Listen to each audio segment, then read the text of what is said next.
Mohakhali TNT colony মাঠে সাবেক প্রধানমন্ত্রী বেগম খালেদা জিয়ার রুহের মাগফিরাত কামনায় দোয়া মাহফিলে প্রধান অতিথি হিসেবে উপস্থিত হয়েছেন বিএনপি চেয়ারম্যান তারেক রহমান।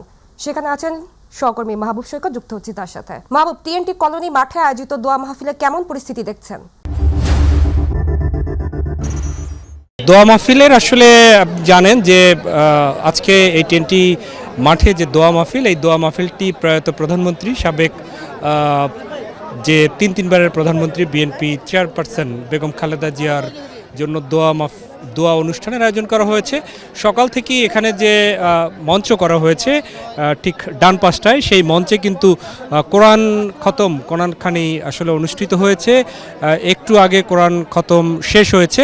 ইতিমধ্যে আপনারা দেখতে পাচ্ছেন যে বিএনপির কিছু কেন্দ্রীয় কমিটির কিছু সেই সদস্য আসছেন স্টেজে। আপনারা দেখতে পাচ্ছি যে এখানের যে ঢাকা 17 আসন, সেই 17 আসন নির্বাচন পরিচালনা কমিটির যিনি প্রধান সাবেক ডেপুটি মেয়র বিএনপি চেয়ারপারসনের উপদেষ্টা আব্দুস সালাম, তিনি এতক্ষণ এখানে ছিলেন।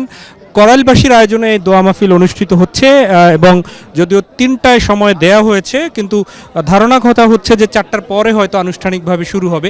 ইতিমধ্যেই যে গোটা টিএনটি এই মাঠটি, এখানে অনেক বড় এই টিএনটি মাঠ দেখতে পাচ্ছেন যে সেটির প্রায় অর্ধেক ইতিমধ্যে কিন্তু ভরে গিয়েছে এবং তার অর্ধেক কিন্তু নারীতে পরিপূর্ণ হয়ে গিয়েছে।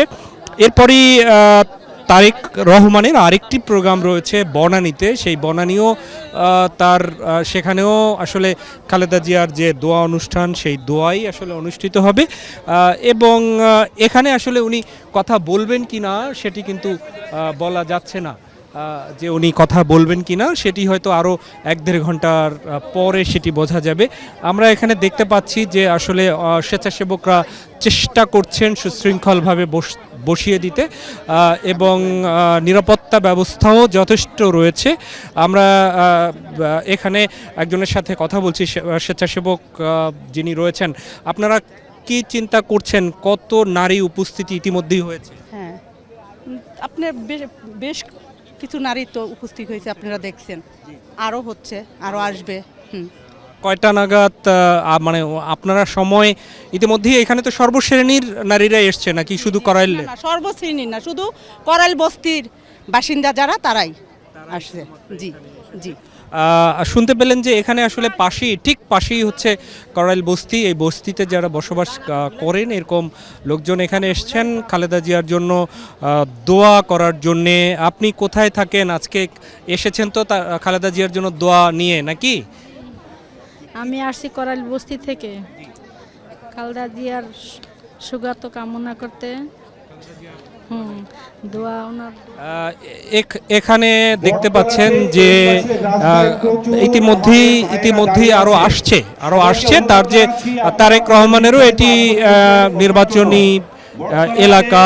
এই এলাকার যারা হয়তো ভোটার তারাও এখানে উপস্থিত হবেন। যদিও নির্বাচনী যে বিধিবিধান রয়েছে যে সেটিকে রক্ষা করেই হয়তোবা এখানে তিনি আসবেন, দোয়া চাইবেন, এটি বোঝাই যাচ্ছে। এই গোটা চত্বরটাই কিন্তু নারীতে পরিপূর্ণ। এরপরে মাঠের ঠিক পেছন দিক থেকে পুরুষ যারা রয়েছেন তারা উপস্থিত হচ্ছেন।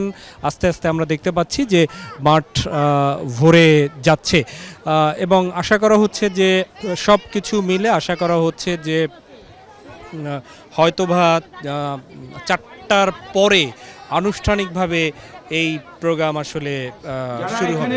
তো টিএনটি যে মাঠ, সেই মাঠ থেকে এখন পর্যন্ত এতটুকুই। পরবর্তী সংবাদে আমরা আরো বিস্তারিত তুলে ধরতে পারবো। ধন্যবাদ আলী, সবাইকে নিয়ে বসে পড়ো। আলী ধন্যবাদ, সবাইকে নিয়ে বসে। মাহবুব, আপনাকে ধন্যবাদ।